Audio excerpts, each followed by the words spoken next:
கண்ணிமிக்க சகோதர சகோதரிகளே, அல்லாஹ்வின் நல்லடியார்களே, அஸ்ஸலாமு அலைக்கும் வரஹ்மத்துல்லாஹி வபரகாத்துஹு. அல்ஹம்துலில்லாஹ். அல்லாஹும்ம ஸல்லி அலா முஹம்மதின் வஅலா ஆலி முஹம்மதின் வபாரிக் வஸல்லிம். இது உங்களுடைய இஸ்லாமிய பாதை சேனல். இன்னைக்கு நம்ம பார்த்தீங்கன்னா ஜும்மாவுடைய நாளில் இருக்கிறோம். வாரத்திலே வைத்து தலை சிறந்த நாளாக இருக்கு. இபாதத்துகளுக்குன்னே சொல்லி ரொம்ப பிரத்யேகமான முன்னுரிமை கொடுக்க வேண்டிய ஒரு நாளாக இருக்கு. அதே போல இது பார்த்தீங்கன்னா நமக்கு ரபியுல் அவலுடைய கடைசி ஜும்மாவாக இருக்குது. சுபஹானல்லாஹ். நம்ம இன்றைய தினம் பார்த்தீங்கன்னா அல்லாஹ் நமக்கு பெரும் பொக்கிஷமாக ஒரு விஷயத்தை கொடுத்திருக்கான்னு சொன்னா அது அடியானுடைய துவாவை மறுக்காமல் ஏற்கக்கூடிய ஒரு நேரமாகத்தான் இருக்கும். அந்த நேரம் நாம அடையக்கூடிய பாக்கியத்தை பெறணும்னு துவா செய்து முதல்ல ஜும்மா நாள்ல நீங்க என்ன பண்ணுங்க, நாளைவே ஆரம்பிங்க. ஏன்னா ஜும்மா நாளுடைய பாக்கியத்தை ஒரு மனிதன் பெற்றுவிட்டான் என்றால் அவங்களுக்கு வாரம் முழுவதும் என்ன கஷ்டம் இருந்தாலும் எத்தனை தொழுது துவா செஞ்சு கேட்காத எதிர்பார்த்து நடக்காத துவாக்கள் கூட பார்த்தா ஜும்மா நாள்ல கிடைச்சிரும். ஒவ்வொரு வாரம் ஜும்மா வரும்போது கண்டிப்பா நமக்கு ஒரு வெற்றி காத்திருக்குது அப்படிங்கக்கூடிய நினைப்போடு நம்ம ஜும்மாவை அடைந்து அந்த துவாவை கேட்டு நம்ம அல்லாஹ்விடத்துல ஆரம்பிக்கணும். அப்பதான் அல்லாஹ் பார்ப்பான், ஓகே இந்த அடியான் என்னிடத்துல ஜும்மா நாளுடைய சிறப்பை எதிர்பார்க்கக்கூடிய அடியானாக இருக்கிறான். அப்ப இந்த அடியானுக்கு நம்ம ஜும்மா நாள்ல என்ன பண்ணும், அந்த சிறப்பை தரணும். நம்ம துவாவை ஏற்றுக்கொண்டு அவனுக்கு தேவையானதை நடத்தி வைக்கணும்னு சொல்லி அல்லாஹ் நமக்கு முன்னுரிமை கொடுப்பான். யாரெல்லாம் அல்லாஹ் சிறப்பித்த நாளையும் அல்லாஹ் சிறப்பித்த ஒவ்வொரு விஷயத்தையும் சிறப்பிக்கிறார்களோ அவர்களை அல்லாஹ் சிறப்பிப்பான். அதனால அல்லாஹ் வாரத்திலே வைத்து ஜும்மாவை சிறப்பித்திருக்கான். அந்த ஜும்மாவை நபி ஸல்லல்லாஹு அலைஹி வஸல்லம் அவர்கள் அமல்களை கொண்டு நீங்கள் சிறப்பீங்கன்னு சொல்லிட்டு நமக்கு கற்றுக் கொடுத்திருக்காங்க.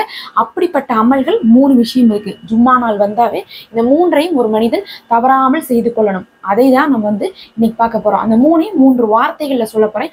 அமல்களாக சொன்னா நம்ம காதல் கேட்டுட்டு போயிடுவோம். ஆனா 3 வார்த்தைகளாக ஒரு வரியாக சேர்த்து ஒரு கோர்வையாக சொல்லித்தரேன். அல்லாஹ் உங்களுடைய துவாக்களை இந்த ஜும்மாவுடைய நாட்கள்ல ஏற்றுக்கொண்டு உங்களுடைய வாழ்க்கையில் இருக்கக்கூடிய அனைத்து கஷ்டங்களையும் நீக்கி உயர்ந்த வாழ்க்கையும் நிம்மதியான நிலைமையும் உண்டாக்குவானாக. நிறைய பேர் துவா சொல்லிட்டு இருக்கீங்க. உங்களுக்காக நான் துவா செய்து கொண்டுதான் இருக்கேன். இன்னைக்கு ஜும்மா நாள்லயும் உங்களுக்காக நான் துவா செய்றேன். அல்லாஹ் லேசாக்குவோம். எனக்காகவும் நீங்க துவா செய்து கொள்ளுங்க. இப்ப நம்ம அது என்னன்னு பார்க்கலாம். அதுக்கு முன்னாடி மறக்காம சப்ஸ்கிரைப் பண்ணி இந்த வீடியோக்கு ஒரு லைக் கொடுங்க. அப்பதான் மற்றவங்களுக்கு இது காட்டுறதுக்கு ஒரு காரணமாக இருக்கும்.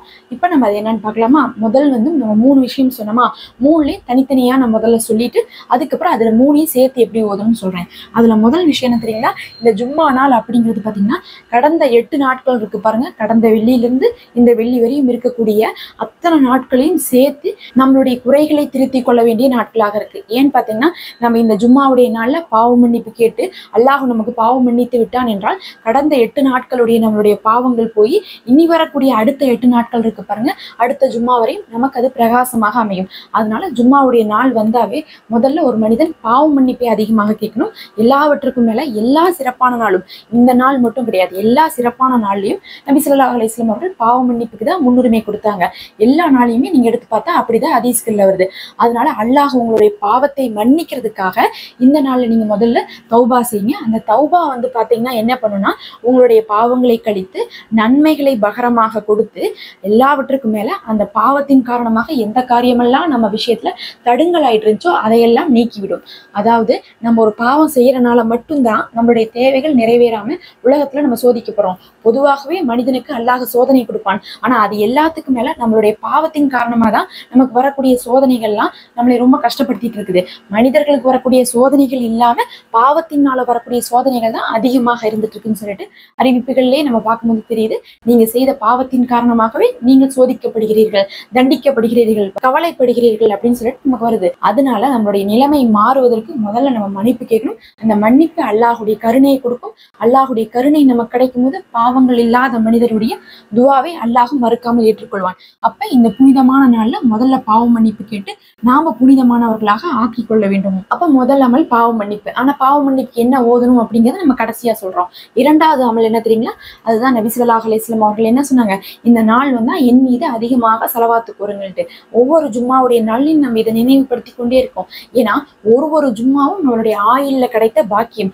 யாருக்கு ஒரு லைலத்துல் கத்ர் கிடைக்குதோ அவங்களுக்கு எவ்வளவு ஒரு பாக்கியமோ அந்த மாதிரி ஒவ்வொரு ஜும்மாவும் அவர் அவர்களுடைய நம்மளுடைய வாழ்க்கையில நமக்கு கிடைத்த பாக்கியம். 50 வருஷம் வாழ்றவங்களுக்கு 50 லைலத்துல் கதிர் கிடைச்சிருப்போம். ஆனா அவங்களுக்கு பருவம் தெரிஞ்சு, அவங்க அமல்களை எல்லாம் தெரிஞ்சு, அமல்களை மனசார செஞ்சு எத்தனை லைலத்துல் கதிர் வந்து சிறப்பிச்சிருப்பாங்கன்னு நம்ம சொல்ல முடியாது. ஆனா நமக்கு ஜும்மாங்கிறது வாரம் வாரம் வரனால அந்த ஜும்மா ஒவ்வொன்றுமே நமக்கு குத்துபா இருக்கு. ஒவ்வொரு ஜும்மாவுமே நமக்கு ஒரு ஈது நாளுக்கு சமமானது.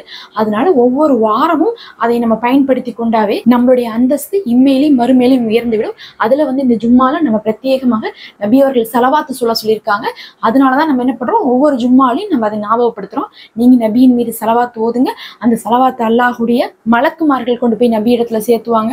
அதன் காரணமாக உங்களுக்கு இம்மையிலும் மறுமையிலும் நபியின் துவா கிடைக்கும், முஹபத் கிடைக்கும். அது எல்லாத்துக்கும் மேல இன்னைக்கு நம்ம ஒரு ஸலவாத்தை ஒரு முறை ஓதுனா நமக்கு என்ன சிறப்புனா, எப்போதுமே நம்ம ஒரு முறை ஸலவாத் ஓதுனா 10 முறையாக அல்லாஹ் அருள் புரிவான். அப்ப ஜும்மா நாள்ல நம்ம அதிகமாக ஸலவாத் ஓதும் போது அதிகமான அருள்களை அல்லாஹ்விடத்துல இருந்து பெற்றுக்கொள்வோம். அல்லாஹுடைய அருள் அப்படிங்கிறது நம்மளுடைய தேவைகளை பூர்த்தி செய்யக்கூடியதாக இருக்கும். அதனால அல்லாஹுடைய அருளை பெற்றுக்கொள்ளுங்க இந்த ஜும்மா நாள்ல.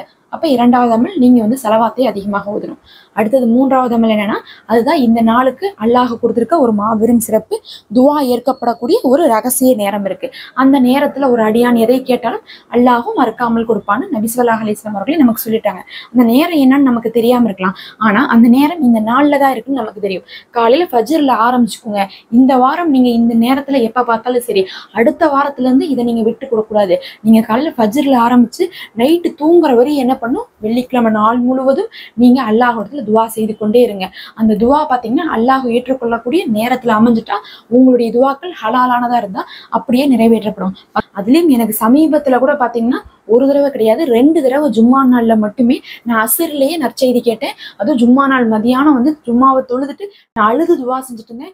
நானும் வந்து 1 வாரமா 2 வாரமா எல்லாம் முயற்சி பண்ணிட்டு எனக்கு அந்த முயற்சி கை கொடுக்கவே இல்லை. நான் என்ன பண்றதுன்னே தெரியலன்னு சொல்லிட்டு அழுது துவா செஞ்ச போது அந்த ஜும்மா நாளே நான் வந்து அந்த நல்ல செய்தி கேட்டேன்.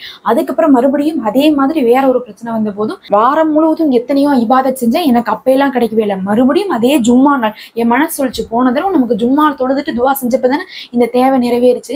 இப்ப எத்தனை நாள் ஆனாலும் சரி, 5-6 நாள் ஆனாலும் பரவாயில்ல, நமக்கு இந்த தடவை ஜும்மால கிடைக்கும் அப்படின்னு சொல்லிட்டு எனக்கு வியாழக்கிழமையில இருந்தே வந்து நினைப்பு இருந்துகிட்டே இருந்துச்சு. அப்ப நான் வியாழக்கிழமை ஒரு நோன்பு வச்சுட்டு வெள்ளிக்கிழமை என்ன பண்ணேன்னா ஜும்மாவுடைய நேரத்துல அல்லாஹ்விடத்துல துவா செஞ்சு எனக்கு அந்த அன்னைக்கு அசுருடைய நேரத்திலேயே என்னுடைய தேவையை அல்லாஹ் பூர்த்தி பண்ணி வச்சான். எனக்கு அதுல இருந்தே வந்து ஜும்மா வந்துட்டாவே வாரம் முழுவதும் நம்ம கேட்டு கிடைக்காட்டினா கூட ஜும்மா நாள் கிடைச்சிரும் அப்படின்னு சொல்லிட்டு நான் பிரத்யேகமாக தொழுகை முடிச்சுட்டா, ஜும்மாவுடைய தொழுகை முடிச்சுட்டு உட்காந்துட்டுனா அதுல இருந்து ஒரு 1/4 மணி நேரம் 1/2 மணி நேரத்துக்கு நம்ம துவா செய்வோம். கரெக்டா பாங்கு சத்தம் கேட்கும் போதே நம்ம வந்து தொழுகிறதுக்கு நின்றுணும்.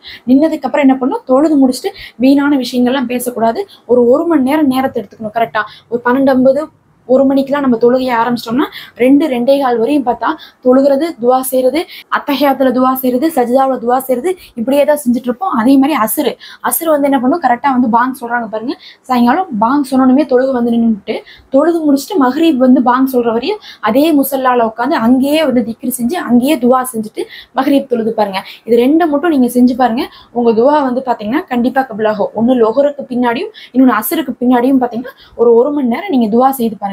1 மணி நேரம் துவாவே செய்யணும்ட்டு இல்ல, நீங்க தொழுகையிலேயே வந்து சஜிதாவிலையும் அத்தஹியாத்துலையும் செஞ்சுட்டு அது இல்லாம திக்ருகள் ஓதி நடுவில் துவா செஞ்சு பாருங்க. நான் அப்படிதான் செய்வேன். ஏன்னா அந்த 2 நேரம் வந்து துவா கேட்கக்கூடிய நேரத்திலே ரொம்ப சிறப்பான நேரம். ஆனா அது இல்லாம மற்ற நேரத்திலையும் நம்மளுடைய துவாக்கள் ஏற்றுக்கொள்ளக்கூடிய நேரங்கள் இருக்கலாம். அப்படிங்கறதுனால நம்ம அதை வாய்ப்பை விட்டுறக்கூடாதுங்கிறதுக்காக நம்ம மற்ற நேரத்திலையும் துவா செய்து கொள்ளணும். ஆனா அந்த மற்ற நேரத்துல நம்ம வந்து தமிழ்ல எல்லாம் கேட்க முடியாது. இந்த 2 நேரம் தொழுது முடிச்சுட்டு நம்ம தமிழ்ல கேட்டுக்கலாம். மற்ற நேரத்துக்கு நீங்க என்ன பண்ணணும்னா, ஏதாவது உங்களுக்கு தெரிஞ்ச ஒரு குர்ஆன் துவா, எல்லாருக்குமே ஏதாவது ஒரு துவாவாவது தெரியும். ரப்பனா ஆத்தினா ஃபித் துன்யா துவாவாவது உங்களுக்கு தெரியும் இல்ல, அந்த ஒரு துவாவை என்ன பண்ணிக்கணும், ஓதிக்கணும். இப்ப நம்ம அதை எப்படி ஓதணும்னு பார்க்கலாம்.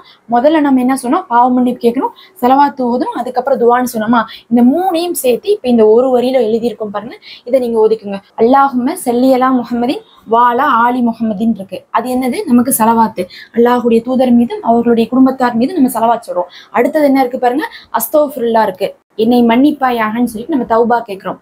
அடுத்தது 3வது பாத்தீங்கன்னா ரப்பனா ஆத்தினா ஃபித் துன்யா அசனத்தின் வஃபில் ஆஹிரத்தி அசனத்தோ வக்கினா அதாபன்னார். இந்த துவா இது வந்து பாத்தீங்கன்னா குர்ஆன்ல இருக்கக்கூடிய சிறந்த துவா. நீங்க இந்த இடத்துல எந்த துவா வேணா ஓதிக்கலாம். அஸ்தக்ஃபிருல்லாஹ் பதில் நீங்க அல்லாஹ் மக்ஃபிர்லி கூட ஓதிக்கலாம். அதே மாதிரி நீங்க வந்து இந்த ஸலவாத்துக்கு பதில் வேற எந்த ஸலவாத் வேணா ஓதிக்கலாம். ஆனா என்ன ஒரு விஷயம் பாத்தீங்கன்னா இந்த மூணுக்கும் இருக்குது பாருங்க. இந்த மூணு நம்ம ஓதணும். ஸலவாத்து, துவா, தௌபா இது மூணு ஓதணும். இந்த மூணுக்கு நம்ம எதை வேணா ஓதலாம். நான் சிறுசா இருக்கிறதா உங்களுக்கு சொல்லியிருக்கேன். இதை நீங்க என்ன பண்ணணும், இதே மாதிரி ஒரே வரியில இப்ப எப்படி எழுதி இருக்கமோ அதே மாதிரி ஓதுங்க. ஸலவாத் ஓதி அஸ்தக்ஃபிருல்லாஹ் ஓதி ஒரு துவா ஓதுங்க. இதை நீங்க கொஞ்ச நேரத்துக்கு ஒரு தடவை ஓதலாம். இது எல்லாருக்குமே மனப்பாடமாகக்கூடிய விஷயம் தான். எல்லாருக்குமே ஒரு ஸலவாத்து, ஒரு தௌபா கேட்கறது, ஒரு துவாங்கிறது வந்து ஒரு செகண்ட்ல நம்ம கேட்டலாம். இதெல்லாம் வந்து ஓதுறதுக்கு ஒரு நிமிஷம் கூட ஆகாது. நான் ஓதி காட்டுறேன் பாருங்க. அல்லாஹும்ம ஸல்லி அலா முஹம்மதின் வஅலா ஆலி முஹம்மதின் அஸ்தக்ஃபிருல்லாஹ் ரப்பனா ஆதினா ஃபித் துன்யா ஹஸனத்தன் வஃபில் ஆஹிரத்தி ஹஸனத்தோ வகினா அதாபன்னார். அவ்வளவுதான், முடிஞ்சு. உங்களுக்கு ஒரு 10 செகண்ட் போதும், நீங்க ஓதிடலாம். இதை நீங்க என்ன பண்ணுங்க, நாள் முழுவதும் காலையில இருந்து இரவு வரையும் கொஞ்ச நேரத்துக்கு ஒரு தடவை ஓதிட்டே இருந்தீங்கன்னா இந்த நாளுடைய எல்லா பாக்கியங்களும் உங்களுக்கு கிடைச்சிரும். இந்த நாள்ல நாம செய்ய வேண்டிய சஹீஹான அதிகப்படியான நன்மையான விஷயமே இதுதான். இதை நம்ம செஞ்ச மாதிரி ஆயிடும். இதை தவிர ஜும்மா நாளுக்குன்னு பாத்தீங்கன்னா பிரத்யேகமாக தனியா எந்த ஒரு அமலும் சொல்லப்படல. சொல்லப்பட்டுள்ள இந்த மூணை மட்டும் நீங்க என்ன பண்ணுங்க, சேர்த்து இப்படி ஓதிட்டு வாங்க. கொஞ்ச நேரத்துக்கு ஒரு தடவை ஓதுங்க. உங்களுடைய நீண்ட நாள் கிடைக்காத தேவைகள் கூட நிச்சயம் நிறைவேறும். ஜும்மாவுடைய நாள்ல அல்லாஹுடைய கிருபையை கொண்டு பல தடவை எனக்கே பலன் தந்திருக்கு. அல்லாஹ் போதுமானவன். நம்ம அடுத்த ஒரு வீடியோல பார்க்கலாம். சப்ஸ்கிரைப் பண்ணிக்கோங்க. அஸ்ஸலாமு அலைக்கும் வரஹ்மத்துல்லாஹ்.